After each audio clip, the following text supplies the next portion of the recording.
surgeon and cataract surgeon too. Thank you for coming. You're welcome. Thank you very much, dear German. Yeah, my friend, and I'm proud to be part of your team, and also I hope for future collaboration. Again, I would like to stress that it is for me great honor to be here at this legendary Center for Ophthalmology. I have known about Nano Clinic since years, and of course, again, congratulations for your activities. I was and I am really totally impressed by all equipment, technologies I saw yesterday attending surgeries of Dr. Herman Bianchi, and really so I hope that also we can build future projects together. Especially I know that you are also involved in telemedicine, in screening of children, and you have the same ideas like us in Lublin, in Poland, and I will try to share my experience. I start from ocular trauma because more than a decade we established Ocular Trauma Center in Poland in support with Professor Ansel Neunemann from Germany, who is my teacher. I spent more than 10 years in Germany, and Professor Marcos Arbin from Rutgers University, New Jersey, in US. And this is my department, 3 buildings, old one. In the middle is, we called it new one, and the lecture hall, it is all only ophthalmology. We employ like 70 ophthalmologists together with residents, and we are one of the biggest eye hospital in Poland. And since many years, we also collaborate with European School for Advanced Studies in Ophthalmology in Lugano, Switzerland.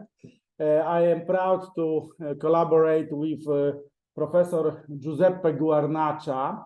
We signed the official agreements, and this building is important. This is simulation center of our university, virtual hospital. So we have classes for students, but also for residents, totally in simulated conditions. You can start, if you will attend our courses, first steps, first parts of the surgery using wet lab, dry lab simulators. So we are prepared for really big educational projects, also together with companies. Today, I would like to speak about trauma. Of course, especially I address it to our younger colleagues. This is really crucial because if you stay overnight, having night duties, or let's say in your center, and somebody is coming telling you that there was an accident, you should always start from, let's say, thinking to exclude any risk of post-traumatic endophthalmitis. So the most important is to find the wound, to treat properly the injured eye globe, also to exclude intraocular foreign body. And I will try to show you a kind of, so to say, decision making process, how to optimally do it. So first of all, of course, find the wound and treat it properly. So sometimes it is necessary to check if there is a bleeding under conjunctiva, to take the patient under microscope, to make, so to say, control of the sclera. So open the conjunctiva, check if in the sclera there is no wound, even a small wound always suggests that there is a risk of intraocular foreign body. Of course, we should always think about so in short term endophthalmitis, but in a long term glaucoma. And of course, there is a specific spectrum of damage depending on the structure of the globe. We can have, let's say, angular recession. We can have iridodialysis. We can have lens subluxation. Also, let's say post-traumatic cataract. It can be visible immediately or later, depending on the mechanism. Also, if it is a penetrating wound or it is a blunt trauma, this is these are all important information. Also, we expect always trauma of the posterior segment, so retinal detachment, oral tears of the retina. And now I would like to share some cases. So this is young patient, 22 years old man, after blunt trauma with vitreous hemorrhage. And just within 2-3 days, he was presented to us with really dense cataract, intumescent cataract. So the cataract was formatted very quickly, and we could see a very shallow anterior chamber, almost no anterior chamber, and vitreous hemorrhage, suggesting the risk of retinal break. So first step in this case, of course, after careful ultrasound examination, was to perform gently cataract surgery to avoid, of course, any intraoperative problems. In such cases, we use Hylon 5. We try to have anterior chamber stable because there is a risk of peripheral escape. Also, you should always expect subluxation and presence of the vitreous body in the anterior chamber. So it might be sometimes a good idea to use triamcinolone also to check if there is no prolapsus of vitreous into the anterior chamber, if there is no subluxation of the lens. So don't be in a hurry, so to say. Normally in such case, the lens is very soft. So this is young patient. So it's a matter to, let's say, remove cataract, implant IOL, if necessary, with intracapsular ring. Sometimes you must also perform, let's say, scleral fixation. In this case, fortunately for the patient, there was not such a situation, just intumescent cataract formatted within 2-3 days. And second question is, what is going on in the posterior segment? Sometimes if you have already retinal detachment, we decide for a combined procedure, and we continue first cataract, then vitrectomy. But in this case, there was only a hemorrhage. So I decided to perform cataract to have a possibility to inspect posterior segment afterwards, after the IOL implantation. Fortunately for the patient, it was only, let's say, light bleeding. It resolved by itself. next days, and this was the end of the treatment. So no retinal break was detected. Of course, you must really perform careful fundus examination after such blunt trauma. We have nowadays many ways how to implant IOL, even if there is no capsular support. This is Yamane technique, but you see after trauma, lens was luxated. So I'm presenting you by manual technique of lens removal. This is a handshake technique, my favorite now, especially if the lens is not really hard. So you can use by manual technique with chandelier light, with forceps. In one hand, you have forceps. I always protect macula using decaline against any trauma, because sometimes parts of the lens are falling down and they can injure macula, fovea. So in this case, we started with dropped nucleus removal. So, and in this moment, we are performing Yamane technique to, let's say, implant IOL. Another technique we are using is Carle-Vale lens.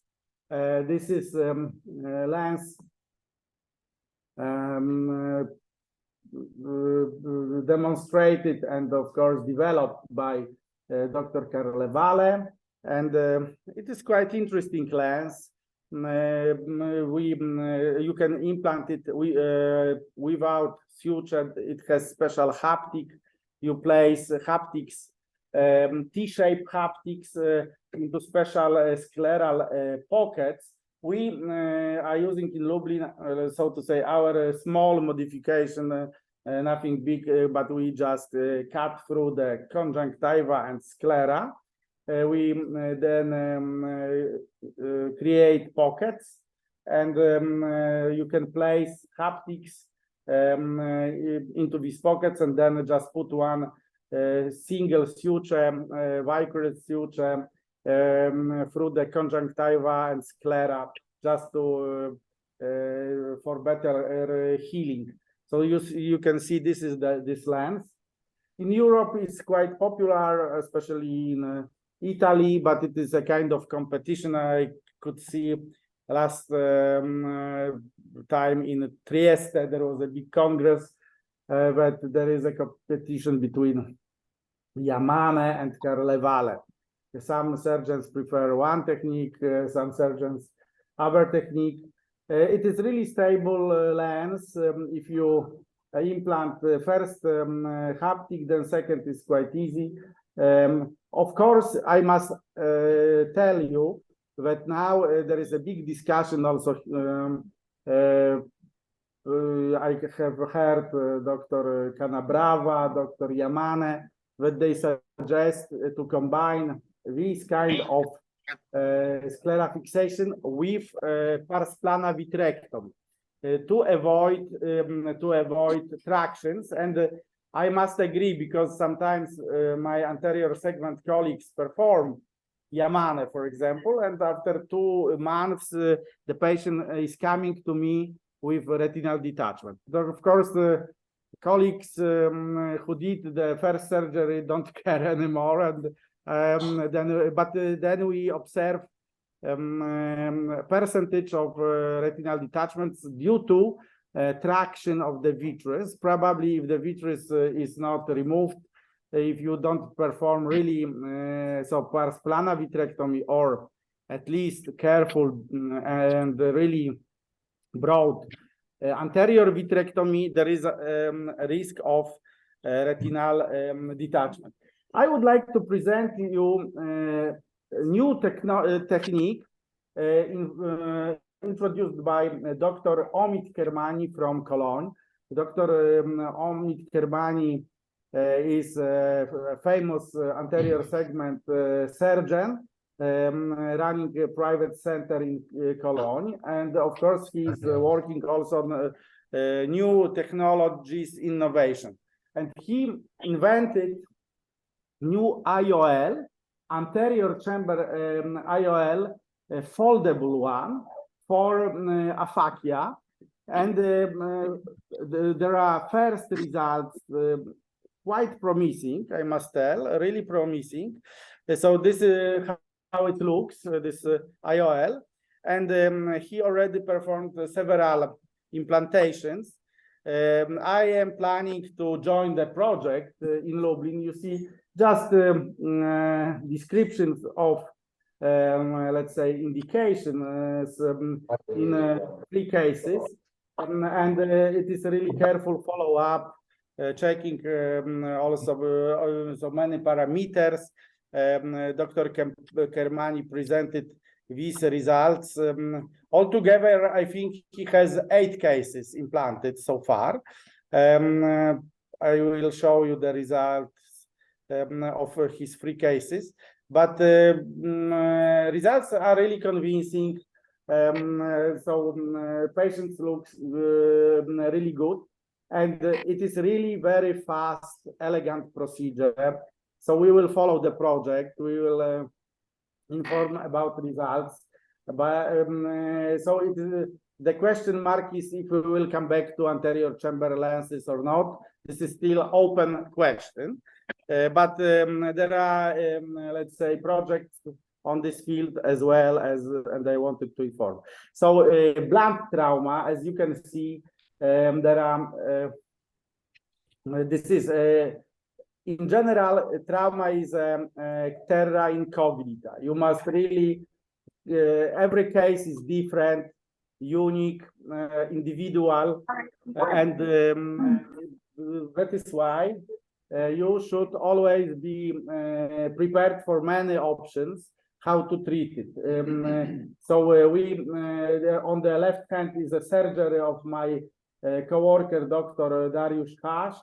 On the right is my surgery together with pars plana vitrectomy. Sometimes we have severe subluxation. We are using different techniques, iris hooks also to support capsule, to stabilize the capsule, to make it possible to finish phacoemulsification in anterior chamber to avoid luxation. Also remember that if you aspirate here vitreous body, you will enlarge the lesion and the subluxation. So we are using also intracapsular rings. At the end, my colleague is performing reconstruction of the pupil. On the right side, you had vitrectomy, so combine the cataract surgery and vitrectomy. But of course, we can have also. No, it's not running.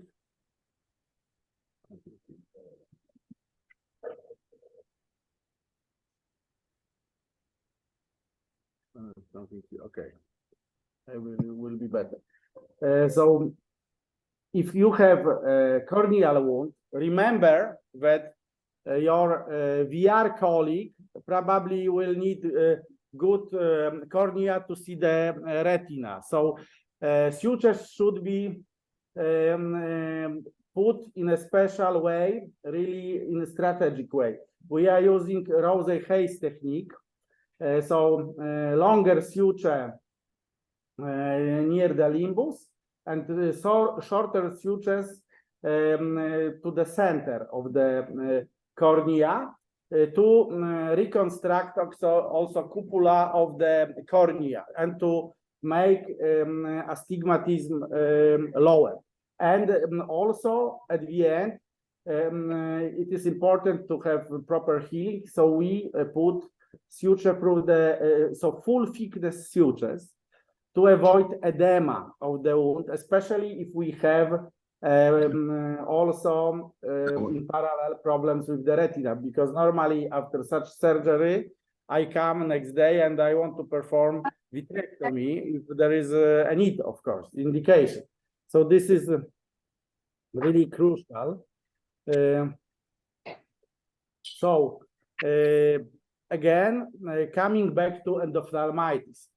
So always rule out intraocular foreign body, and the best technique is CT scan with cut width less than 1.5 millimeters is the best method. Of course, we use ultrasound to have additional information. Sometimes it is not so easy to identify intraocular foreign body. If it is metallic, you can use CT. But if it is, for example, wood or vegetable material, it is almost impossible to see it. It is impossible to see it using CT scan. So then you use ultrasound, sometimes sharp borders of the shadow, so to say, can suggest you intraocular foreign body. And also blood can resemble vitritis or even foreign body. But of course, I would like to show you importance of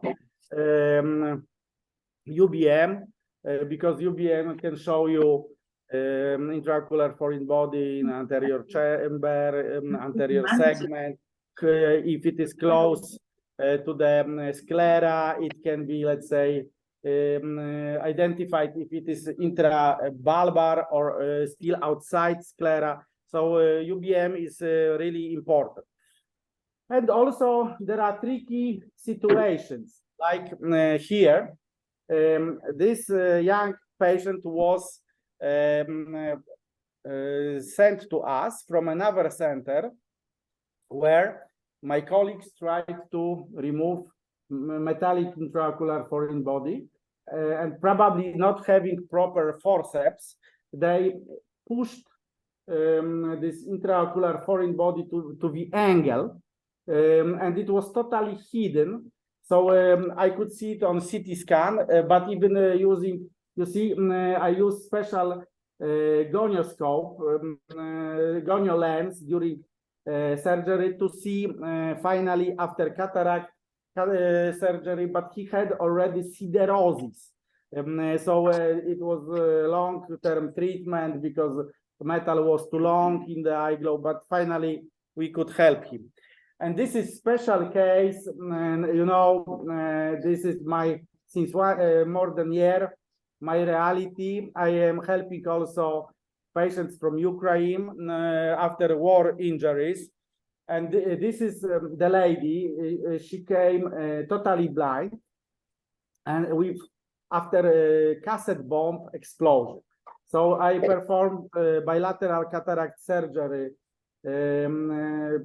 on both eyes, and I am proud because she has full vision today. She can, but during the first surgery, I found a glass, a piece of glass in the eye. You will see after implantation, because the so to say, the shape of the iris was suspicious to me, so I implanted immediately IOL.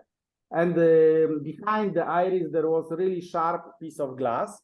So I could then remove it from the eye and restore vision of the patient. Fortunately, it was, you see scars on the cornea, so it was only anterior segment affected. So this was one eye, and this is fellow eye.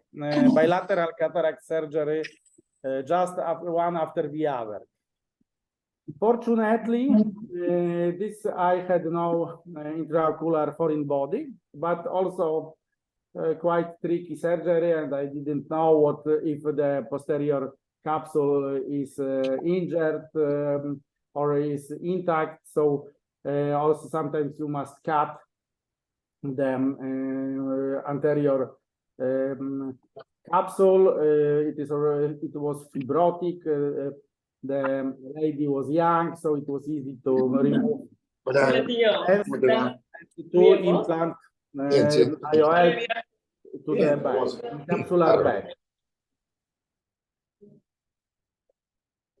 Okay, so this is IOL implantation, and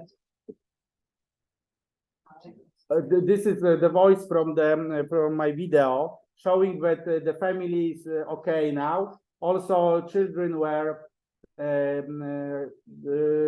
operated at our department. And you know, sometimes you don't expect it.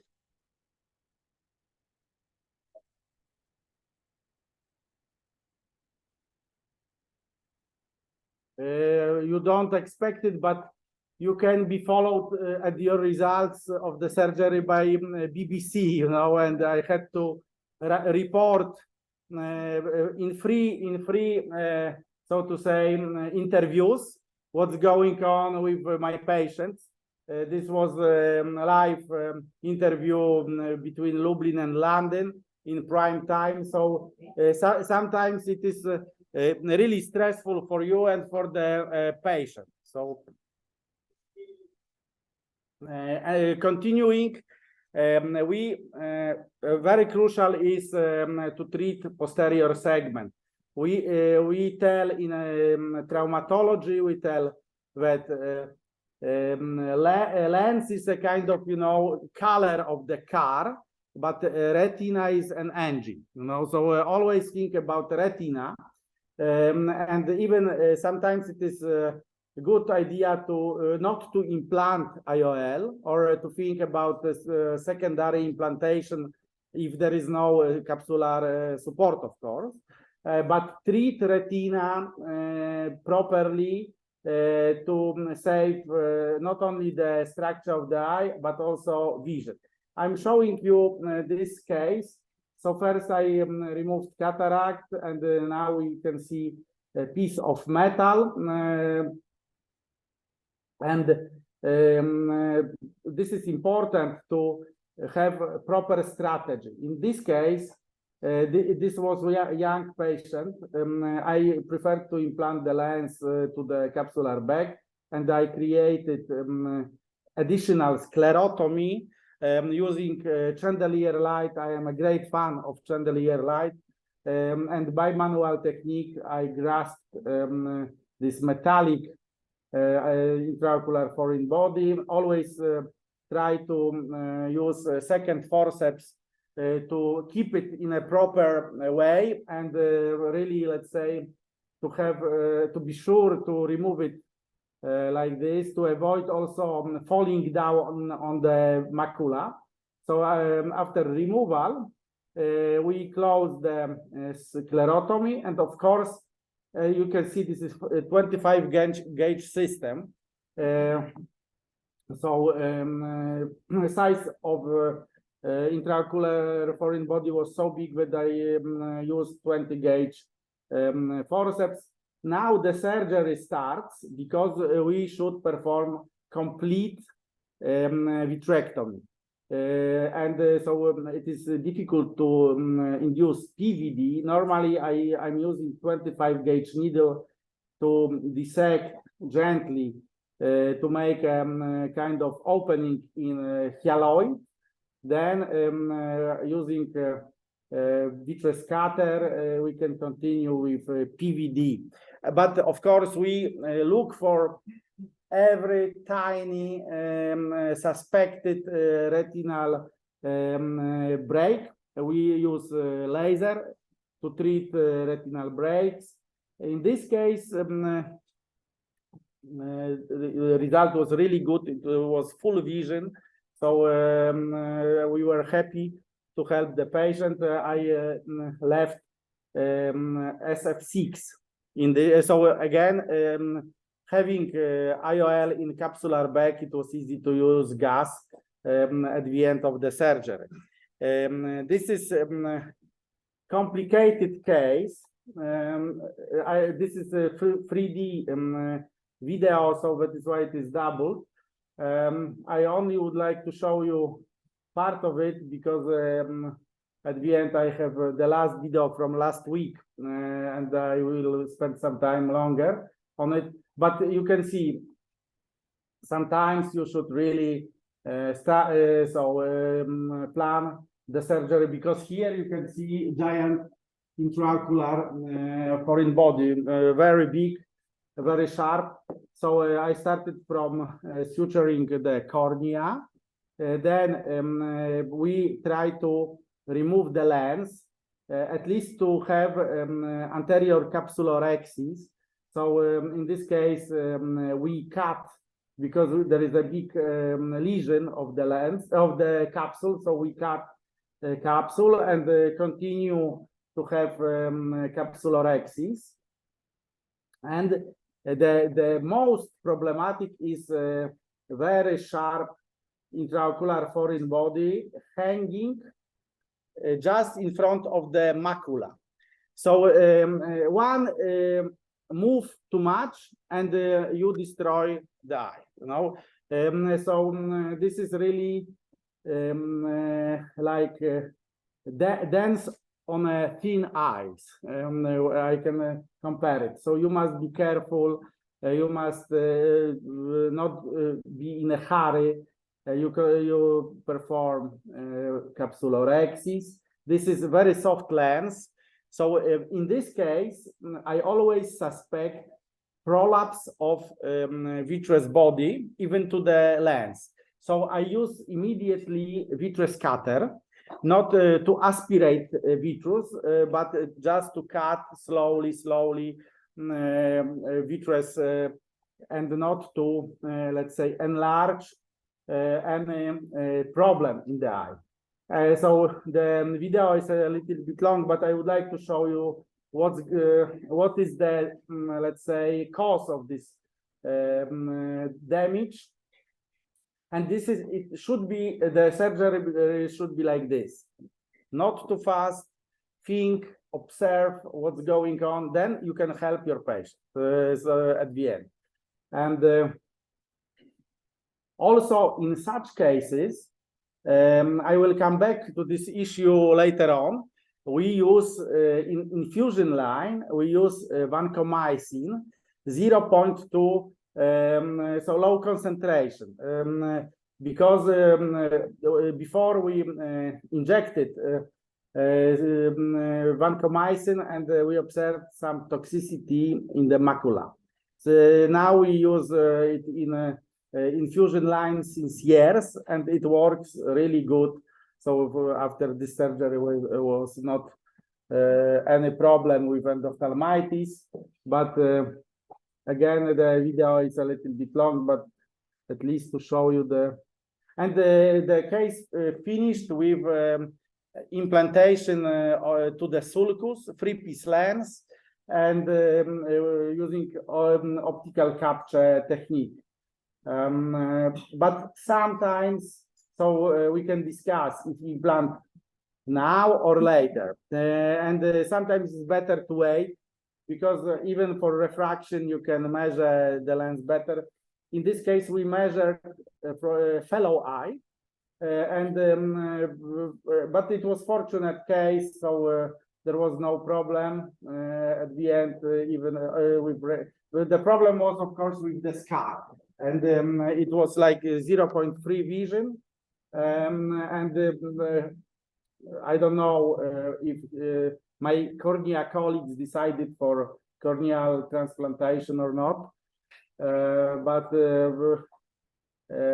I followed the patient for 6 months, and was okay. Everything was okay. And here you see we have finally intraocular foreign body, which is really sharp and big. We use visco again and try to remove it. And but always think about traction on the vitreous, I am using vitreous cutter to cut around the vitreous again, not to induce any traction.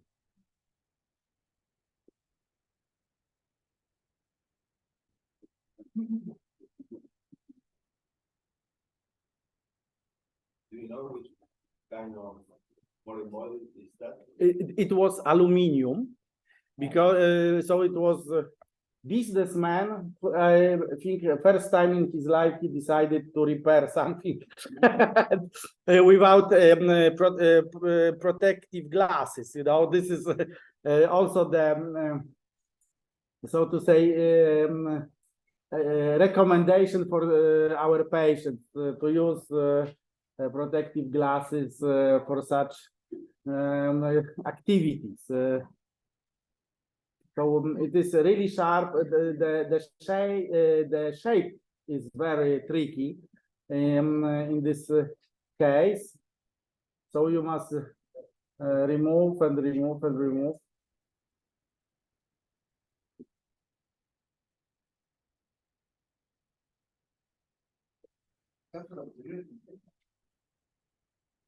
The posterior capsula? There was no posterior capsula. No. So I will show you implantation. We implanted 3-piece lens to the sulcus with optical capture because it was almost penetrating to the half of the globe, hanging like chandelier in front of the macula.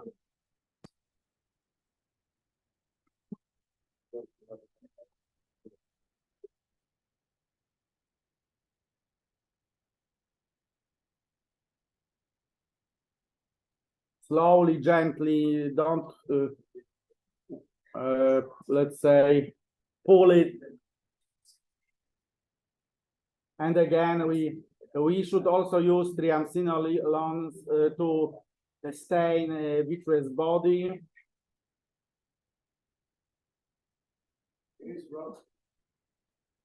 So here is already a little bit blood. Yes, a little bit blood, but no, really almost nothing from the lens penetrating to the posterior segment. So it will be finished soon. So cutting and aspirating all the time with vitreous. We have a bit of vitreous with vitreous cutter. Here is the lesion of posterior capsule.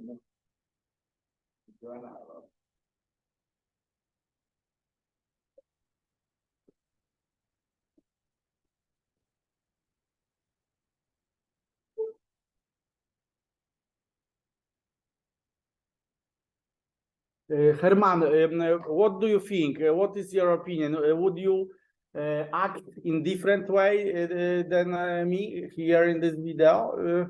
I like to do like you. I decide to put the intraocular lens the second time because the IOL calculation is better, and we know how is the astigmatism after surgery. And also in this case, if your college will do some corneal transplant, could be another option to do this surgery. Yes, I totally agree with you. This is kind of let's say sometimes you are maybe in a stress, but if you have a clear strategy, but here we implanted the lens from the fellow eye. But again, then I discussed a lot, and I was thinking a lot if it was wise to implant now. Anyhow, in this case, we had a capsule, the anterior capsule. We could implant to the sulcus with optical capture. And finally, there was, I mean, not a big discrepancy. But this is open question. So let's wait for this moment. Which kind of 3-piece Alcon. we always in Poland we have 3-piece Alcon. I try to order a 3-piece size, but somehow it is not possible. It is very difficult. And for Yamane, we know that size is better, but anyhow we cannot order, so we use Alcon. No. But size has better haptic, but if you have not, you must use what you have. And this is a special case. I performed this case using the new microscope Siluma, digital microscope, 3D. So you see here a giant metallic wire, piece of metal, very sharp. So this is 2D video, but made with 3D technology. And so I operated this patient like 2 weeks ago or 1.5 weeks ago. Just this is new video, but in my opinion quite interesting, because this wire is also in the middle of vitreous. So first of all, you remove the lens, and here is the lesion. Here is the lesion of posterior capsule. And when I started with infusion, then the water somehow moved the vitreous, and you see how sharp and big is this foreign body. So I was thinking how to remove it. So normally in this case I use corneal tunnel, and in this case we decided to let's say the configuration was perfect to remove it from through the paracentesis. But it was accidentally, and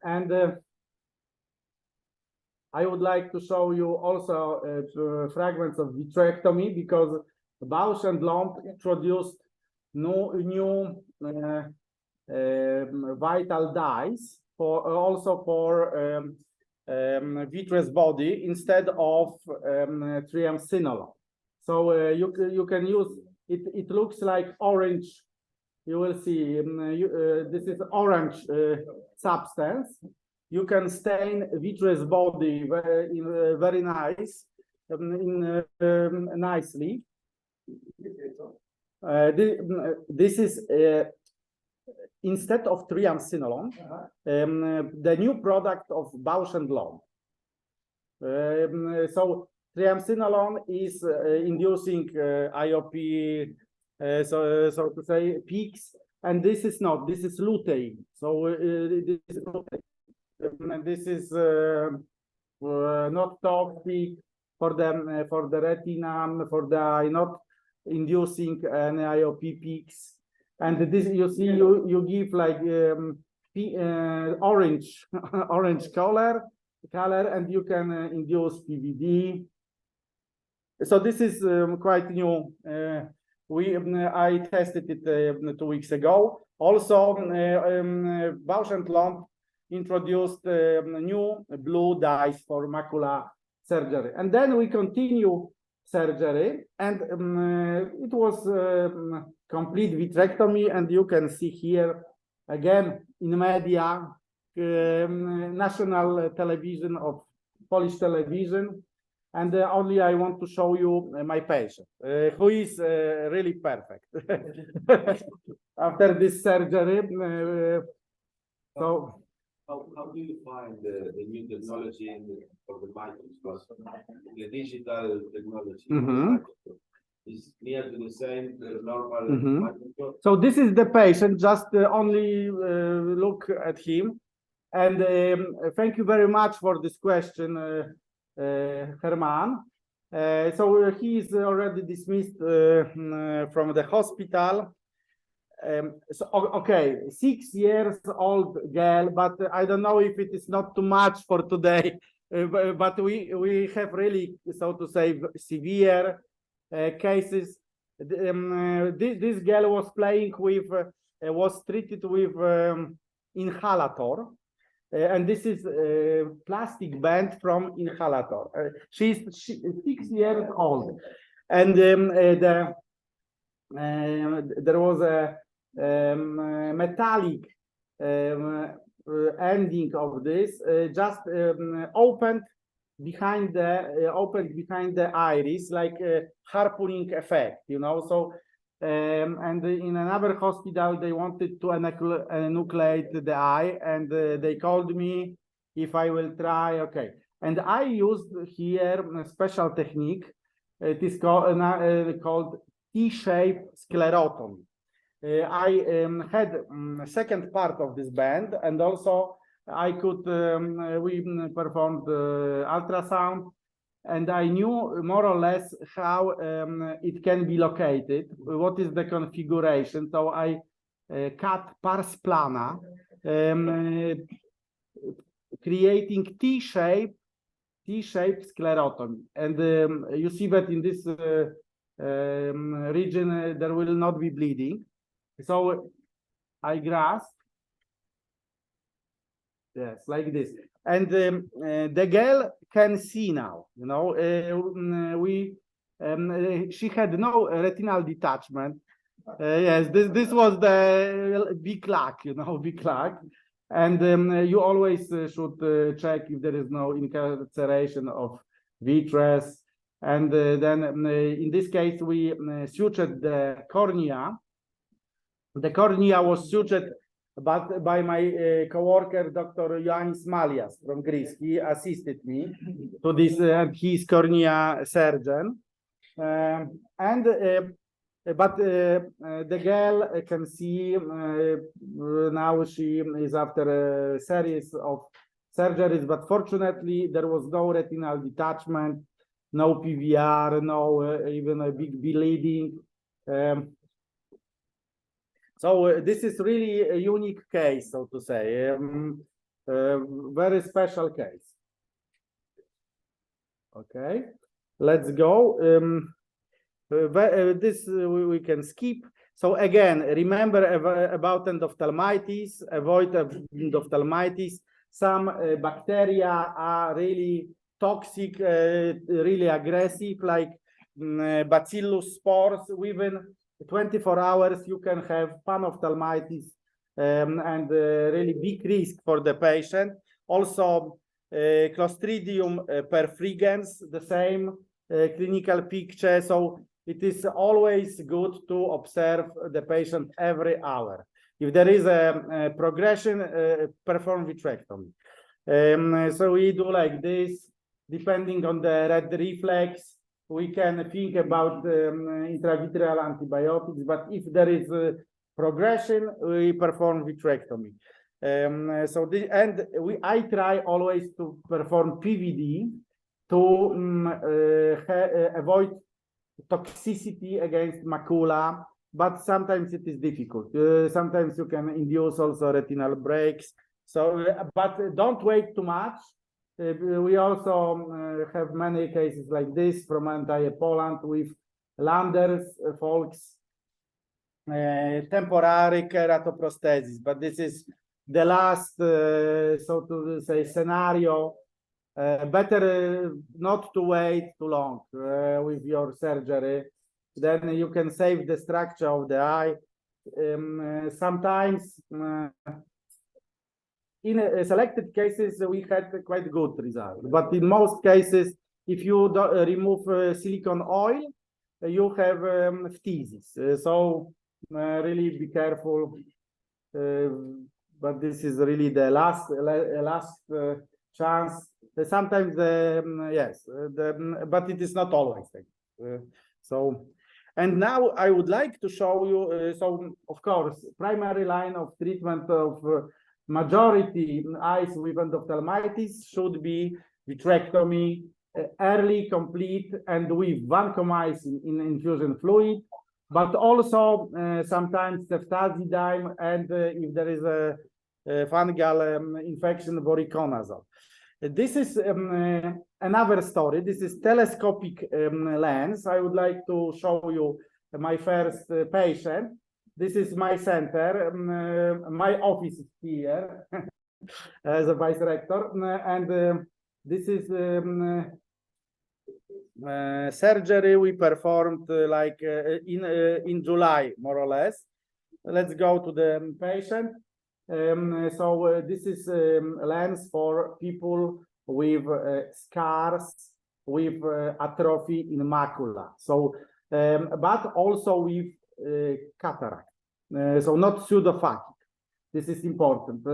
And this lady could see only finger counting from 1 meter. But what is important, if you use special simulator, you can demonstrate, this simulator is to the right, if there is improvement 5 letters, it means it will help, like this. Of course, if your center is interested, we can make contact with Samsara company, and they have special protocol how to introduce it to every country. I was the first in a big part of Europe with this lens. Finally, what is the disadvantage is it costs 25,000 euros. You know, the lens. But at least first lenses you get for free. So observe my technique. Observe my technique. So you start removing cataract, yes, and the real surgery starts now. You should enlarge incision till 7.5 or 8 millimeters, and this is IOL. This is telescope. It works like a Galilean telescope, magnifying 2.7 times. So the patient sees bigger picture. The patient should be rehabilitated. He should practice how to use this magnified vision, and this is so we already have 2 months follow up, and the patient is happy.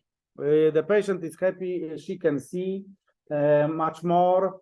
Of course, fellow eye should have a good peripheral vision. So it's a combination. These are the criteria how to indicate the surgery, contraindications also. So if you have questions now or later, I can help you, and we can. This is interesting project in my opinion.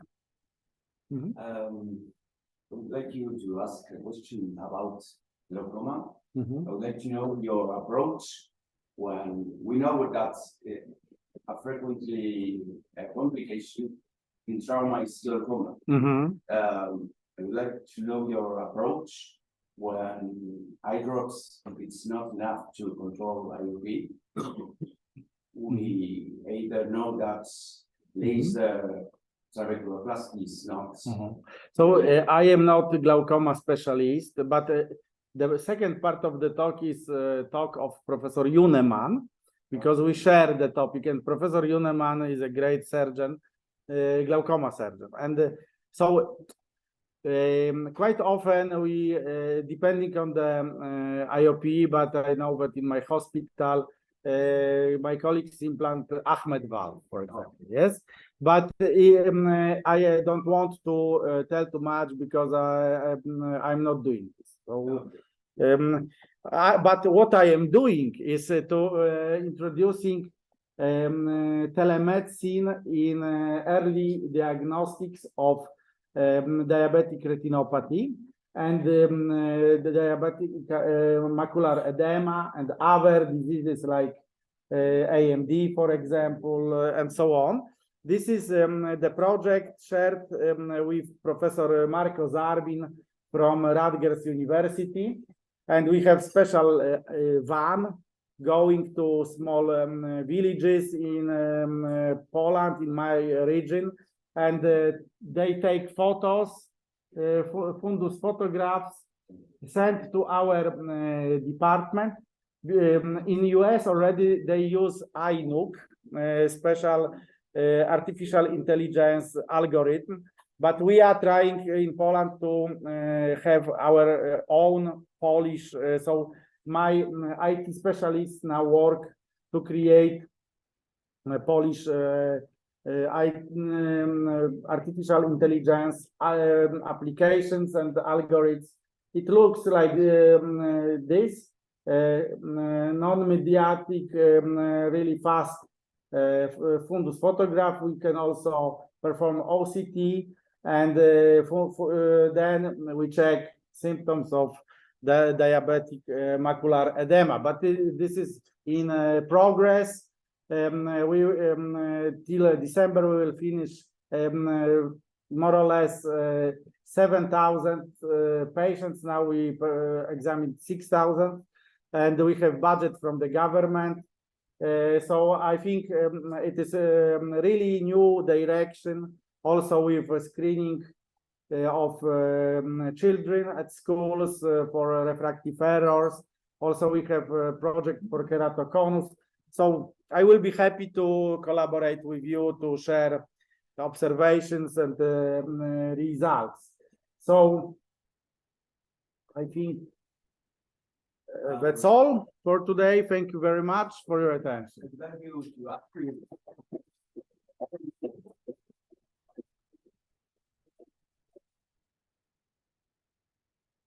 If you have experience in ciliary body detachments, trauma, what will your approach in this case with the Yeah, so we normally put suture on such a ciliary body cleft. Sometimes we use cryo, but at the moment suture is more efficient in our hands, so to say. Okay, you have good results. So first of all, I must tell you, there are not so many patients, but as far as I remember,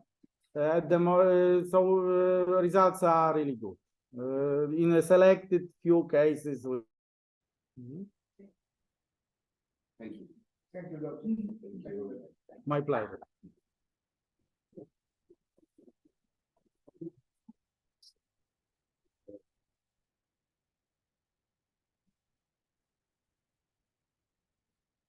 And what you are doing? I'm a glaucoma specialist, and I have two cases from ciliary body detachment that it was really difficult to resolve. Thank you very much. Please open.